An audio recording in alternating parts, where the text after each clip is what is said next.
Salut à tous, bienvenue dans l'antre. J'aimerais qu'on parle aujourd'hui du projet Ratnik.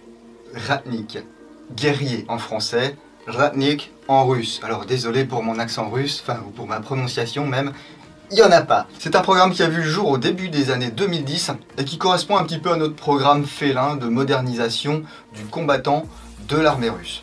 L'idée était déjà d'équiper toutes les forces spéciales russes du système Ratnik, communication, localisation et surtout protection de 90% du corps du combattant grâce à un système de gilets, de casques, etc.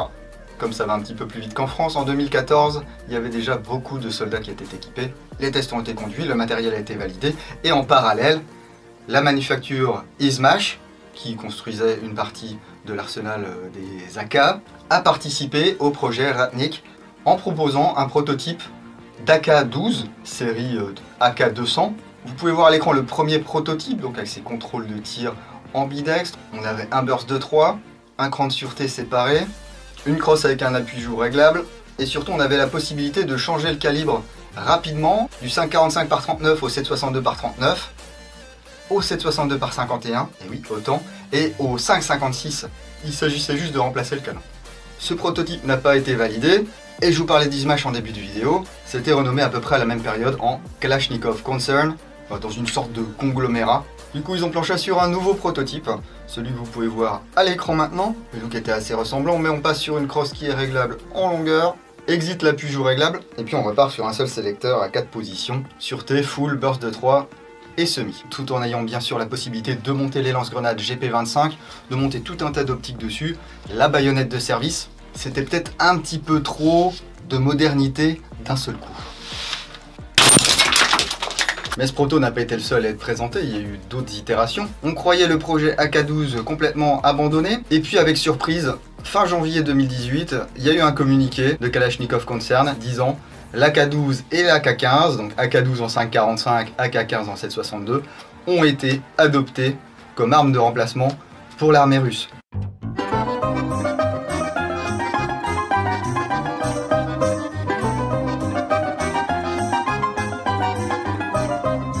Mais il s'agit d'un modèle différent, plus proche de l'AK-74, même si la mécanique est différente. On va avoir un sélecteur classique, mais 4 positions, sûreté, full, burst de 2 et semi. Il y a également des versions courtes, AK-12K et AK-15K, qui existent comme vous pouvez le voir sur ces images. Et aujourd'hui, je vais vous présenter une réplique qui vient de sortir. J'avais passé mon tour sur la LCK-12 de chez LCT parce que j'attendais la version électrique blowback. Elle est ici et je vous propose d'y jeter un coup d'œil.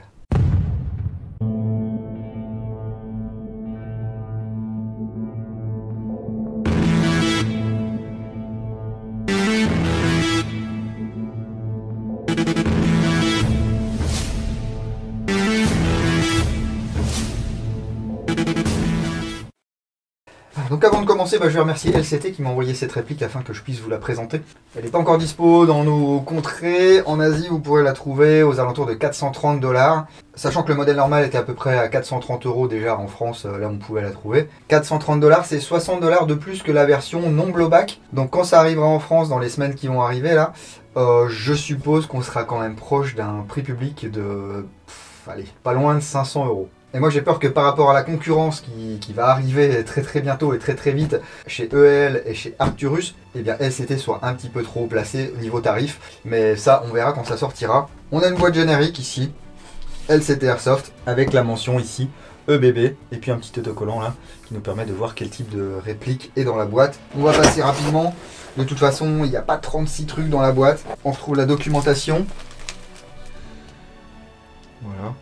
Assez sympa. Alors il y a la LCK12, LCK15, ce qui va changer c'est le chargeur. La LCK12 étant en 7,62 et la LCK15 en 5,45. On a tout de même un certificat de test. Voilà, LCT m'a demandé quelle puissance, quelle vélocité je voulais pour ma réplique. J'ai dit un truc qui se rapproche des 350, si possible un peu en dessous. Et bien là ça sera le cas. On est dans les 300, allez, entre 335 et 350 FPS sur cette réplique. Peut-être qu'avec un bon chrony, j'arriverai à avoir un peu plus de régularité. Donc, on a une plaque en mousse pour protéger le dessus du carton. Il y a un rajout qui a été fait. Là, il n'y a pas eu trop de dégâts lors du transport. Un petit peu sur la coque ici, parce que elle est relativement balèze par rapport à certaines autres marques. Mais quand ça traverse la moitié du monde, forcément ça prend des chocs. On a un petit dog tag. Voilà, vous commencez à avoir l'habitude désormais sur ces répliques LCTR. Je sais pas si c'est pour que les boutiques mettent ça après les pontés des répliques ou que sais-je. Bon, si vous êtes collectionneur, vous pouvez collectionner les dog tags LCT. On a également un chargeur. C'est un chargeur polymère. Donc on a un interne en plastique, c'est l'interne normal des chargeurs LCT. Hein, et un externe également en plastique, plastique très très light. Ce sont les chargeurs qui vont avec l'AK12. Car bien entendu ce LCK12 est une réplique d'AK12. Donc, ici en temps normal on doit avoir des fenêtres où on voit les munitions. Ici c'est pas le cas, c'est pas transparent. On a la capacité en munitions. Et là c'est rigolo, on peut voir des empreintes sur les côtés. Alors que c'est un système d'accroche normal sur cet AK. Bon, il y a des gens qui n'aiment pas du tout ce type de chargeur, qui trouvent ça moche. Rassurez-vous, on peut mettre quand même des chargeurs type 545 normaux ou 762 sur cet AK12. Enfin, sur cette LCK12. Je vais dire AK12 parce que LCK, là, je vais pas m'en sortir. Voilà, alors certains disent que ça fait un peu cheap, ces chargeurs, etc. Moi, j'aurais pas peur de les balancer par terre. C'est un chargeur, quoi. J'ai jamais vu de vrai chargeur d'AK12. Enfin, en tout cas, j'en ai pas touché. Donc, je peux pas comparer. Tant que c'est solide et que ça monte les billes, moi ça me va. On peut remarquer que le CT n'a toujours pas d'ergot qui ressort du chargeur. Lors de mes tests en semi, il restait toujours 4-5 billes dans le bloc hop-up. Bon, ça c'est normal. Hein. Si vous voulez des chargeurs supplémentaires, il faudra compter à peu près 20 € dans nos boutiques. Ici, un chargeur 130 coups, comme celui qui est fourni avec la réplique. Et bien sûr, on a la réplique. Oh la vache! Pas de petit jet de nettoyage. Non. Rien d'autre. On a une goupille, je vous en parlerai tout à l'heure, parce qu'à l'origine elle est sur la réplique et c'est moi qui l'ai enlevée. Et bien je peux vous dire qu'on a du lourd là. Alors déjà que la version normale était pas légère, là vous rajoutez encore du poids. Comptez 4090 grammes pour une longueur comprise entre 685 et 945 mm. Oui, ça fait une grosse amplitude de longueur parce qu'on a une crosse qui va pouvoir se plier et qui peut également coulisser sur un tube. Le chargeur s'enclenche sans souci, il n'y a pas de jeu. Enfin, il n'y a pas de jeu sur cette réplique, enfin, c'est vraiment très très minime.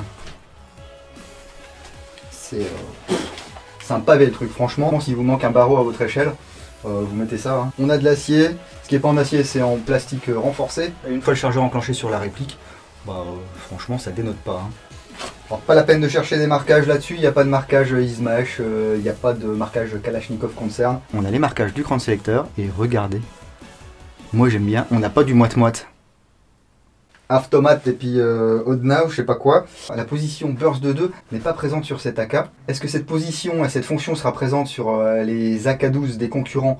On verra bien quand ça sortira. Ça aurait été sympa que ça y figure, étant donné que ça figure sur certains modèles du vrai. Alors je dis certains modèles parce que là encore, je n'ai jamais eu d'AK12 militaire entre les mains, enfin ni d'AK12 civil entre les mains d'ailleurs. Donc sur photo, il y a un sélecteur burst de 2. Est-ce qu'il y a des modèles qui n'ont que l'auto et le semi? Ça, je ne saurais pas vous dire. Alors, on peut voir ici quand même le receveur inférieur, voilà, avec ses rivets. Le sélecteur de tir. Donc 3 positions. Sûreté, auto et semi. Un autocollant. Attention les doigts. Bah oui, quand vous allez tirer, ça va bouger. Alors si vous tenez votre réplique comme ça quand vous tirez, je ne sais pas qui fait ça, mais les chasseurs de galinettes sans doute. Eh bien, ça va vous emmener la main en arrière. Hein, parce que c'est pas votre main qui va faire stopper le moteur et les engrenages. Donc attention à ça. De l'autre côté, pas de marquage non plus. Voilà. Le bouton ici de déverrouillage de la crosse. Crosse en plastique avec une plaque de couche ici en caoutchouc. Le système de verrouillage ici. Voilà. On a 4 positions qui sont mentionnées sur le tube. 1, 2, 3 et 4. De chaque côté de cette crosse, on a un emplacement aussi pour mettre un anneau de sangle Quick Detach.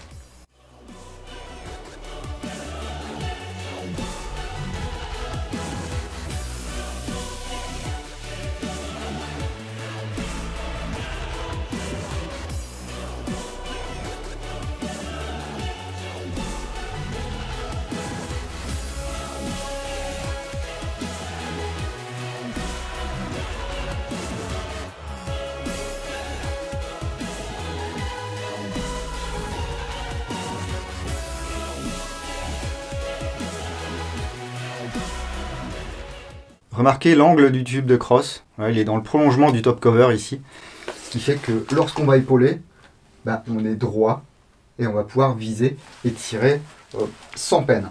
C'est fini les crosses d'AKS qui étaient dans le prolongement du receveur et qui du coup partaient vers le bas. Alors le bouton de verrouillage ici, il est très très ferme. Voilà. Il faut desserrer un cran de crosse. Ça vient se verrouiller ici. On peut voir déjà ici, voilà, le guide de ressort QD. Et on peut voir également que le receveur ici, la carcasse, va venir bloquer ce système. Donc d'un côté, on peut changer le ressort rapidement sur cette gearbox. De l'autre côté, on ne peut pas changer le ressort ici directement sur la réplique. Il va falloir soit modifier la réplique, soit sortir légèrement la gearbox. Moi, je pense que je modifierai la réplique. Ça ne devrait pas changer son intégrité structurelle. Parce que c'est de l'acier, hein. On a de l'acier sur le top cover, de l'acier ici. Le loquet est en acier. Du coup, pour replier la crosse, ici, on va déverrouiller et rabattre. Vous pouvez voir le petit crochet au bout de mon pouce là. On continue sur les pièces plastiques avec la poignée pistolet. La poignée pistolet spécifique à la K12. Donc ici avec les empreintes, elle est assez confortable. Elle n'est pas trop épaisse. Franchement, moi qui ai des petites mains, elle est confortable. Je ne sais pas s'il y a le moteur slim à l'intérieur. LCT fait des moteurs slim si vous n'avez pas suivi l'actu. Ici on a un petit capot qu'on va pouvoir enlever. Voilà. Et du coup on va pouvoir accéder à la vis ici pour ôter la poignée. Du coup pas de réglage moteur accessible ici. J'espère qu'on ne perdra pas cette partie en jeu. Pas de jeu dans la poignée en tout cas. Le pontet classique, le bouton d'éjection du chargeur également. Troisième partie en polymère de cette AK12, c'est le garde-main en deux parties. Voilà, donc partie haute, partie basse. Là c'est pareil, c'est du massif. Hein. Franchement, il n'y a pas de jeu. Pourtant là, il n'est pas verrouillé avec la goupille. On a un loquet de verrouillage en haut. Mais si je l'enlève, voilà, il est ferme. Hein. Si je l'enlève, je ne vais pas pouvoir enlever le garde-main comme ça. Il s'enlève, hein, ne vous inquiétez pas. Mais du coup, même sans la goupille inférieure là qu'ils ont rajouté sur ce modèle, il n'y a rien qui bouge. On peut voir qu'il y a un rail sur le capot, prolongé sur le garde-main. Ils ont eu le bon goût de mettre les rails latéraux, donc ça, si vous voulez les enlever, bah, ça s'enlève avec une clé Allen. Hein. Et puis un rail inférieur. Ensuite ici, le bloc d'emprunt des gaz. Un anneau de sangle ici. Les tenons de baïonnette, il n'y a pas de baguette de nettoyage. Ça se situe dans la poignée pistolet maintenant sur les AK12. Et le cache-flamme avec son design que j'adore. Voilà. Alors attention à parier vos bagnoles avec ça. Ou vos camarades. Et le cache-flamme est un modèle Quick Detach aussi. Alors je vais essayer de vous montrer ça. Si vous voulez l'ôter, ici vous appuyez sur l'ergot. Vous faites pivoter. Ça part. Attention ici par contre l'ergot et son ressort sont libres du coup. Et voici la pièce. Pour remonter, on fait le contraire. Voilà, une fois que c'est bloqué, c'est bloqué. Le système de réglage du hop-up est situé derrière la fausse culasse. Voilà. C'est un hop-up standard AK. Au niveau des organes de visée, on a une reproduction également des organes de visée de la K12. Donc la hausse ici, voilà, qui peut être changée de place, réglable en hauteur et en dérive. Ici, on a une petite molette. Voilà. Et ici, bah, c'est comme une hausse d'AK standard. Si on veut la déplacer, ici, on a une petite vis. On l'enlève, on fait glisser. On a deux oreilles pour protéger le petit cran à l'avant, voilà, du guidon. Le cran peut être réglé en hauteur également. Donc quand vous faites vos réglages, ajustez bien votre hop-up et ensuite réglez vos organes de visée. C'est sympa, tout est raide, hein. Je pense qu'il faut un petit rodage. Le sélecteur est raide. Je ne sais pas si vous avez fait attention, ici on peut le régler avec l'index. Enfin, on peut le régler avec l'index si on a un index de brontosaure. Voilà. C'est quand même très très dur pour l'instant. Donc là, c'est vraiment un truc qu'on a envie de prendre et bah, on a envie d'aller jouer avec. Et en plus, il y a du blowback. Alors, où va la batterie? Elle ne va pas dans le tube de crosse. Tout simplement parce que, bah, comme la crosse est pliable, bah là, on n'a pas de câble, ni de contacteur électrique, ni rien du tout. Hein. Ça ne va pas aller sous le capot parce qu'il y a le système de recul. On va regarder ça tout de suite. Donc ici, je vais enlever cette goupille. Voilà, on la fait glisser doucement. Elle part entièrement. Hein. Voilà. Ensuite, on peut enlever le capot. Si vous voyez les ergots à l'arrière du capot, là, eh bien, ils viennent se prendre ici de chaque côté du receveur. Bon, regardez. Certains vont dire « Ah, c'est du GHK !» Non, c'est pas du GHK, hein, c'est bien un EBBR. Donc le démontage, par contre, c'est comme sur une vraie AK. Ici, on va désolidariser la tige et le ressort.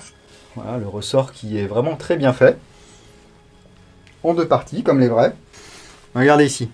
Le système ici est pris sur un petit crochet. On l'enlève. Voilà. Et donc on a cet ensemble mobile qui va bouger. Et qui va revenir en avant. Alors, on dirait pas comme ça parce que le poids est réparti hein, sur toute la longueur, mais ça pèse quand même 320 grammes ça. Et c'est de l'acier. Donc ça non. Mais là, oui. Ok, enfin, je sais pas si c'est de l'acier, mais en tout cas, c'est ferreux. Et ici, vous voyez, on a la gearbox spéciale EBBR. C'est une gearbox spéciale. Il existe des kits EBBR. Ils se composent donc de l'ensemble mobile, soit court pour les AKSU, etc., soit long. Comptez environ 200 $ pour le système si votre AK n'est pas équipé et que vous voulez vous équiper. Hein. Je sais qu'il y a des joueurs qui l'ont fait ça déjà. Ici, on voit un petit peu mieux le hop-up. C'est assez mou, j'espère que ça va pas se dérégler en jeu, on verra bien. Donc vous le voyez, il n'y a pas la place ici pour mettre une batterie. Il nous reste quoi? Il nous reste le garde-main. Et c'est la solution qui a été choisie par LCT. Ici, vous l'avez peut-être remarqué en début de vidéo, on a un trou. Et dans ce trou va venir une goupille. Voilà. Donc moi, en tout cas en ce qui me concerne, je ne mettrai pas dans un premier temps parce que ça tient très très bien. Et ensuite, soit il va falloir forcer si vous êtes très fort, ou utiliser un petit maillet et tapoter.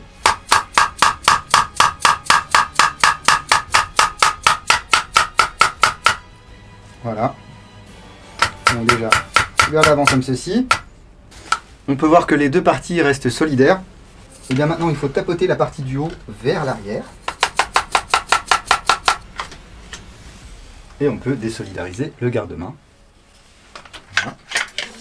J'enlève ici la partie inférieure. On peut voir l'épaisseur du plastique ici, c'est un truc de fou. Et donc on a un système de rails. Rail ici et rail de l'autre côté. Qui fait qu'on va avoir vraiment un garde-main d'un bloc solidaire. Hop, voilà, comme ceci. Donc la connectique est située ici à l'intérieur. On va pas avoir trop le choix, il va falloir utiliser des batteries comme ceci, avec des éléments très fins. On peut voir que le canon a été usiné en conséquence. Alors faire rentrer la batterie, ça va pas être un souci, mais faire rentrer les longueurs de câbles, les prises d'équilibrage et tout le bazar, j'avoue que c'est un petit peu compliqué. On peut voir ici qu'il y a des cosses, donc on va pouvoir déconnecter la prise Tamiya, voilà, comme ceci. Et pourquoi pas faire ressortir ici justement la connectique pour pouvoir monter un PEC. Voilà. Ça permettra au moins de jouer avec une batterie 11 volts 1, ce qui, pour moi, est recommandé avec cette réplique. Hein. Si vous arrivez à rentrer une 11.1 là-dedans, une 3 éléments, c'est bien. Moi, j'ai pas encore réussi. Je vous avoue même que la 7.4, là, j'ai pas réussi à la faire rentrer entièrement parce que les câbles sont trop longs. C'est vraiment pour moi le gros point faible, on va dire, de cette AK EBBR. Mais en même temps, il n'y avait pas trop le choix. Où est-ce que vous voulez mettre une batterie en dehors de la mettre dans le garde-main?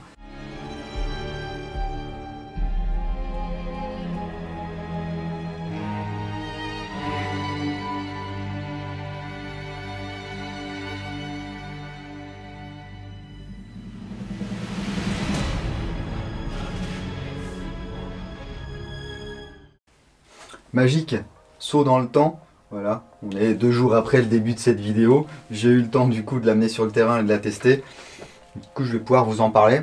J'ai des bouts de cookies dans les dents, c'est parfait.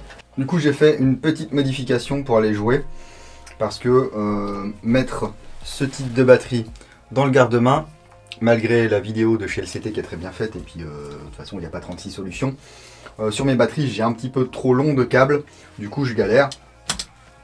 Ce que j'ai fait, en plus d'installer une magnifique sangle d'Olg sur cette réplique, j'ai fait ressortir ici la connectique et j'ai utilisé un boîtier PEC comme ceci. Alors certains diront ouais, un PEC sur une AK machin, renseignez-vous les gars. Voilà.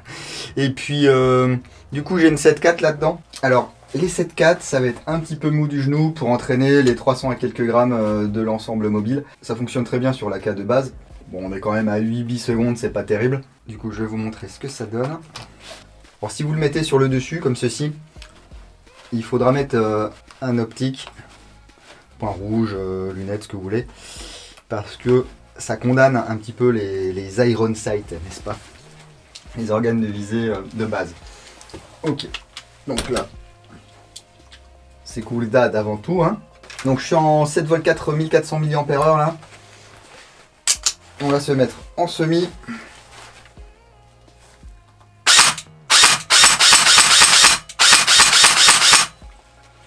Et ça claque, je vous dis pas. Il n'y a pas un recul de fou, mais il y a un bruit sympa. Comme sur la plupart des EBBR, on va avoir le choc une fois que la culasse revient en avant. Et pas lors du coup de feu, parce que bah, là il n'y a pas de coup de feu quoi. Voyons voir en full.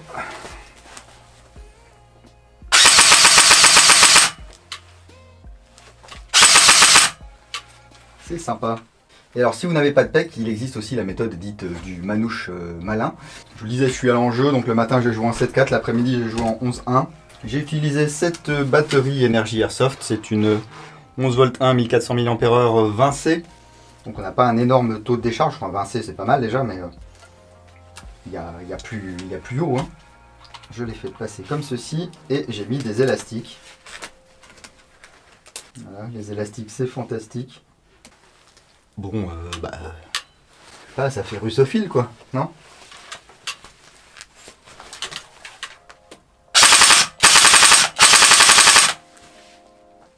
Et là c'est sympa. Au niveau réactivité, on va pas avoir beaucoup mieux, on va avoir un peu mieux, mais pas beaucoup mieux. C'est un chariot électrique, il n'y a pas de MOSFET, il n'y a rien du tout hein, là-dedans. Hein. C'est pas le meilleur recul sur un EBBR au monde. Hein. Ça n'a rien à voir non plus avec un GBBR, mais c'est très sympa. C'est pour ça que je vous disais que j'avais un petit peu attendu pour me procurer cet AK12, c'est que j'attendais cette version EBBR pour avoir des sensations et puis un bruit et c'est plaisant, voilà, même si on peut pas spammer comme un dingue, ce que j'évite de faire en général. Bon, ça revient au galop, dès que j'ai une réplique un petit peu réactive, j'ai tendance à enchaîner les petites doublettes ou les trucs comme ça. Là, la doublette, elle va être un peu plus compliquée à moins d'avoir une grosse batterie. Donc pour moi, du coup, sur cette réplique, là j'ai une batterie justement 11V1 pour PEC en commande. Ça me dérangera pas du tout de jouer avec un PEC sur cette réplique. En jeu, voilà, je l'ai gardé donc un peu plus d'une demi-journée. Avec les assangles d'Olg, ça passe bien parce que la masse est bien répartie. L'équilibrage de cette réplique est sympa. Il est situé à peu près au milieu. Voilà. Il n'y a pas l'avant qui tombe ou l'arrière qui tombe ou quoi que ce soit. On est vraiment sur quelque chose de bien équilibré, ça c'est cool. Depuis que je l'ai, j'ai tiré un petit millier de billes. On m'a parlé moi d'usure prématurée, trucs comme ça. Bon bah 1000 billes de toute façon c'est rien. Hein. Il y aura effectivement je pense de l'usure, des frottements parce que ça frotte. Hein. Ça frotte ferraille contre ferraille. N'hésitez pas à lubrifier un petit peu. Pas trop, pas que ça en mette partout, mais lubrifier un petit peu, c'est toujours sympa. Et puis ouvrez le capot de temps en temps, regardez s'il n'y a pas trop de limaille ou quoi. Là, je sais pas si vous allez le voir, il y en a un tout petit peu. Mais franchement, ça me perturbe pas plus que ça. Voilà, on verra à l'usage, hein. De toute façon je vous ferai un rétex. Cette réplique je compte l'amener sur le terrain, essayer de la modifier un petit peu. Parce que au niveau des performances de tir, j'ai pas été super emballé. Alors déjà il n'y a rien qui est rodé, j'ai rien nettoyé avant de partir en jeu ni rien du tout. J'ai joué à la 0.25, le réglage du hop-up est un peu mou. Donc avec les chocs, qu'est-ce qui se passe? La tirette a tendance à revenir en avant. Et du coup, vous tirez bien droit, et d'un coup, pop, pop, pop, vous perdez votre effet hop-up. Donc, un petit coup de serrage de la vis ou une petite rondelle, je vais voir ça. Une fois que vous avez fait vos réglages, vous remettez un coup de tournevis, et ça devrait bien se passer. J'attends qu'un jour, LCT nous propose un autre système de hop-up, parce que je pense qu'ils peuvent concevoir un truc un peu mieux. Un truc à molette, un truc avec des crans, ou voilà, quelque chose de... voilà. Mieux. Ils sont absolument capables de le faire, donc bah, j'espère que ça viendra un jour, hein. Après, c'est pas mon avis à moi qui vont changer quelque chose, hein, je vous rassure. On a le droit de rêver. Hein. Déjà, on a l'écran du sélecteur là qui sont pas mal, donc on peut s'attendre peut-être à d'autres améliorations. On a un changement de ressort rapide, effectivement là qui n'est pas exploitable, mais moi je vais le rendre exploitable ce changement de ressort rapide. Au niveau du cronier, on est aux alentours des 330 fps, parce que j'ai demandé une réplique qui tapait moins de 350. Hein, lorsqu'LCT m'a contacté.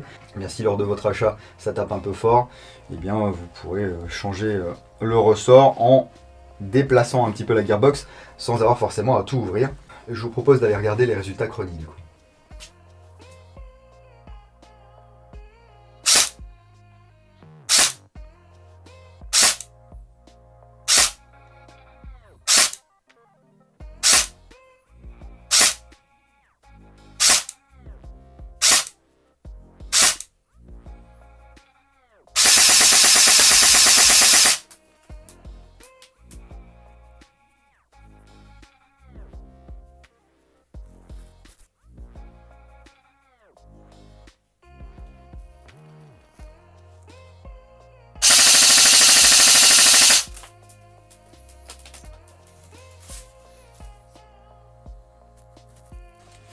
Voilà, donc si vous cherchez une cadence de tir de fou, une réactivité de fou, ne vous dirigez pas vers cette réplique. Si vous cherchez du fun, dirigez-vous vers cette réplique. Voilà.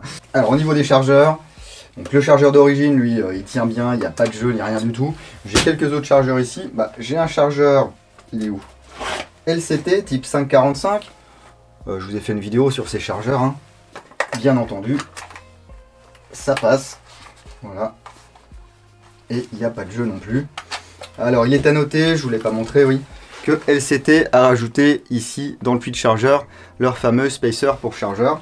J'ai un chargeur mag ici. Parfait. J'aime bien ces chargeurs, on peut les jeter partout et tout. Et ici un chargeur airsoftisé.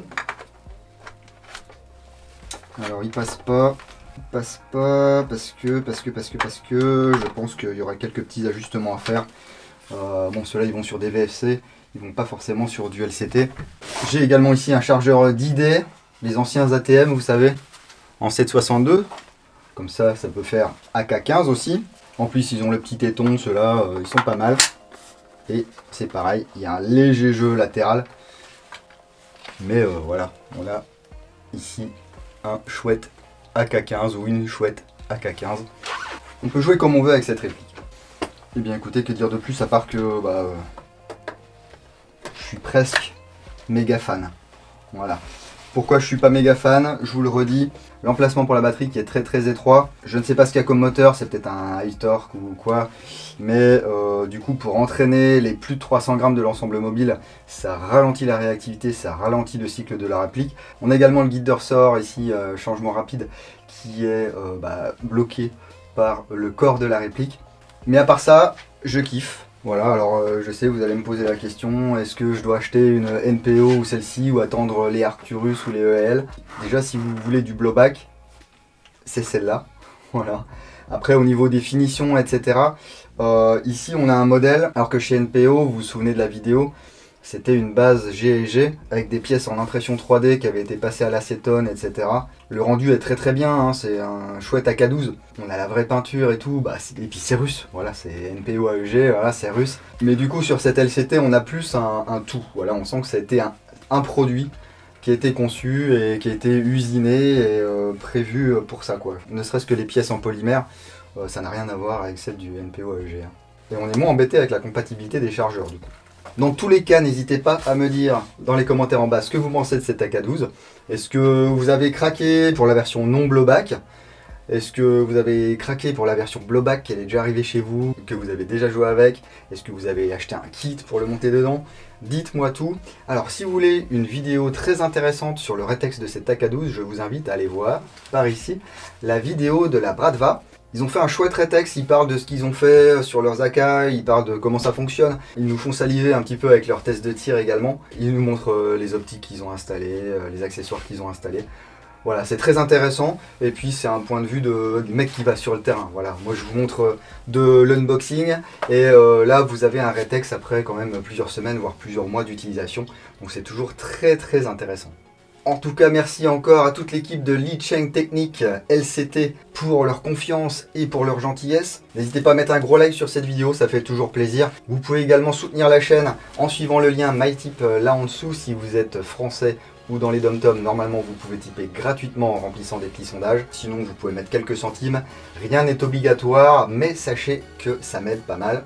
Notamment quand il y a un trépied qui pète ou un truc comme ça. Ça permet de participer un petit peu au financement de la chaîne et à la vie de la chaîne. Voilà, vous pouvez également acheter des patchs sur www.l'entredudingo.com, lire également toutes les reviews sur www.l'entredudingo.com. Si vous ne voulez rien louper de ce qui se passe dans l'entre, il y a également la page Facebook, quelques photos sur Instagram, et puis c'est déjà pas mal. Ah, au passage, ne m'envoyez pas de message sur Instagram, je ne réponds pas. On se retrouvera très bientôt sur l'entre le blog pour le dépeçage de cette AK12 de chez LCT. D'ici là, si vous allez sur le terrain, n'oubliez pas, jouez sérieusement mais sans vous prendre au sérieux. Et moi je vous dis à bientôt dans l'entre du dingo. Bise.